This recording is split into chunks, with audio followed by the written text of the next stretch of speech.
வணக்கம் மக்களே, நான் உங்கள் அறிகிறேன். Welcome to Hariji talks. இந்த வீடியோவில் நான் என்ன பார்க்க போறோம்னா how to live a happy life.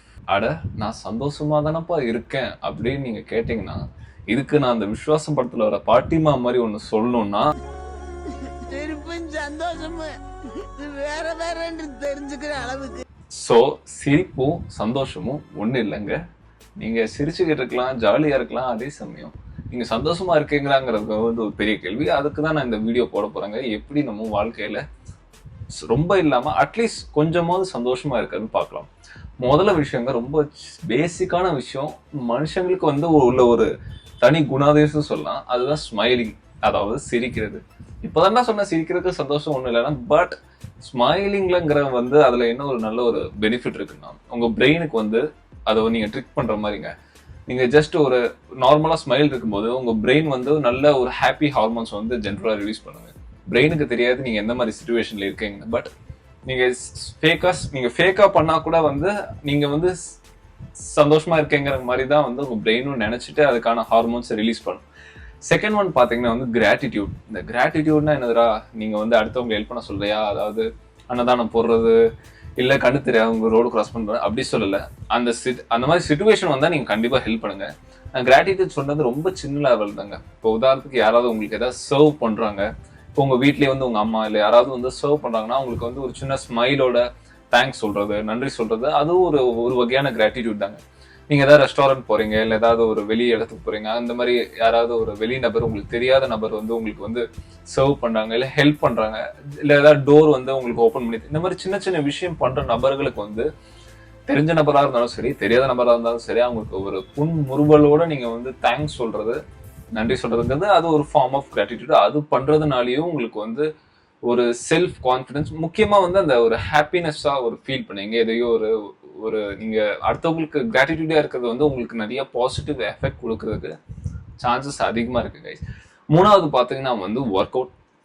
நீ எப்போ ஒர்க் அவுட்டையும் ஹாப்பினஸையும் ஒன்னா சொல்றேன்னா, பட் இந்த ஒர்க் அவுட்டுங்கிறது வந்து பாடிக்கு மட்டும் இல்லைங்க, இது வந்து மைண்டுக்கும் தான். ஸோ நீங்க ஸ்ட்ரெஸ்ஸா இருக்கும்போது ஏன் நிறைய பேர் ஜிம்முன்னு சொல்றாங்கன்னா, அது வந்து ஒரு நல்ல ஸ்ட்ரெஸ் பஸ்டிங் மாதிரி தான். அதாவது ஜிம்ல போனா அந்த அக்ரெசிவா பண்றது, இந்த ரொம்ப என்ன சொல்றது, காட்டுத்தனமா பண்றது, அந்த மாதிரி அந்த ஒரு மேஸ்குலின் அக்ரெசிவ் சைடு ஒன்று இருந்தாலும், இன்னொன்று சைடு என்னன்னா, நீங்க ஜென்ரலா உங்களோட ஸ்ட்ரெஸ் ஹார்மோனை வந்து கில் பண்றீங்க.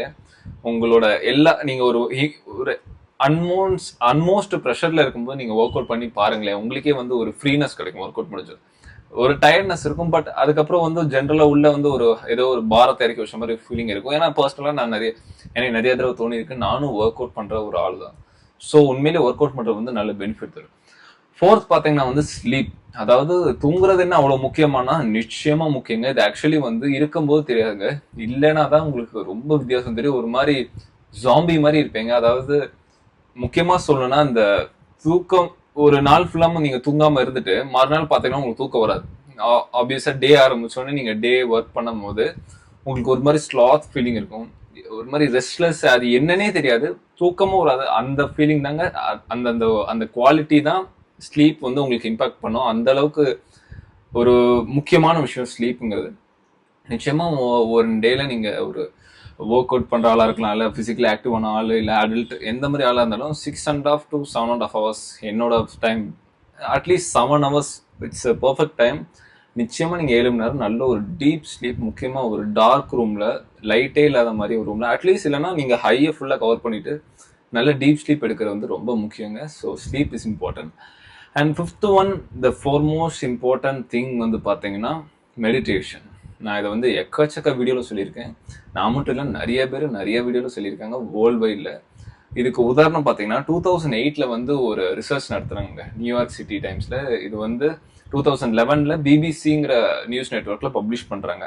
இந்த ரிசர்ச் நடத்தவர் வந்து டாக்டர் ஜோரன் ஜோசி பொரோவிக். இவர் வந்து ஒரு புத்திஸ்ட் மாங்கை வந்து ஒரு 5 டன் உள்ள ஒரு மேக்னெட்டிக், அதாவது எம்ஆர்ஐ ஸ்கேன்ல வந்து அவரை அனுப்பி அந்த பிரெயினோட வேவ் லென்த்தை கண்டுபிடிக்கிறதுக்காக நிறைய அனுப்பிச்சு பார்த்தாங்க. அவர் அனுப்பிச்சு அந்த வேவ் லென்த்லாம் அனுப்பிச்சு அந்த ஒரு ரிசர்ச் நடத்தினாங்க. அதுல என்ன கண்டுபிடிச்சாங்கன்னா, பிரெயின்ல வந்து முக்கியமா இந்த ஹார்மோன் ரிலீஸ் பண்றான சைடு, ஆக்சுவலி லெஃப்ட் கார்டெக்ஸ் சொல்லுவாங்க, அந்த மாதிரி அந்த சைட்ல வந்து நிறைய ஆக்டிவா இருந்தது. அதே மாதிரி பிரெயினோட அட்டென்ஷன் ஸ்கில், அதாவது அட்டென்ஷன் பிளானிங் ஸ்கில்னு சொல்லுவாங்க. அதாவது ஒரு மனுஷன் எவ்வளோ நாளாக ஃபோக்கஸ்டாக இருக்கும், அது அதிகமாக டெவலப் ஆனது மாதிரியும், அதே மாதிரி அந்த அவேர்னஸ்க்கும் இந்த மாதிரி நிறைய ஆக்டிவான ஏரியாஸ்லாம் இருந்தது.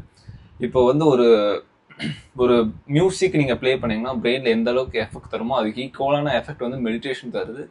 பிரெயினில் இருக்க எல்லா பார்ட்ஸையும் இது ரொம்ப ஆக்டிவாக வச்சிருக்க உதவுது. அதே மாதிரி பிரெயினோட ஏஜை ரிவர்ஸ் பண்ணுறதுக்கான சான்சஸும் இதுக்கு நிறைய இருக்குது. முக்கியமாக அல்சைமர் டிசீஸை குறைக்கிறதுக்கு, இம்யூனிட்டி பூஸ்ட் பண்ணுறதுக்கு. அதே மாதிரி நீங்கள் எப்போவுமே மென்டலாகவே எங்கே இருப்பீங்க. ஸோ மெடிடேஷன் நிறைய பாசிட்டிவ் இம்பேக்ட் உங்கள் லைஃப்பில் கொடுக்கும். ஸோ எக்காரணத்தை கொண்டு அதை பண்ணாமல் இருந்துடாதீங்க. பண்ணுறாளாக இருந்தால் பண்ணாதாளாக இருந்தால் அதை ப்ராக்டிஸ் பண்ணுங்க கைஸ்.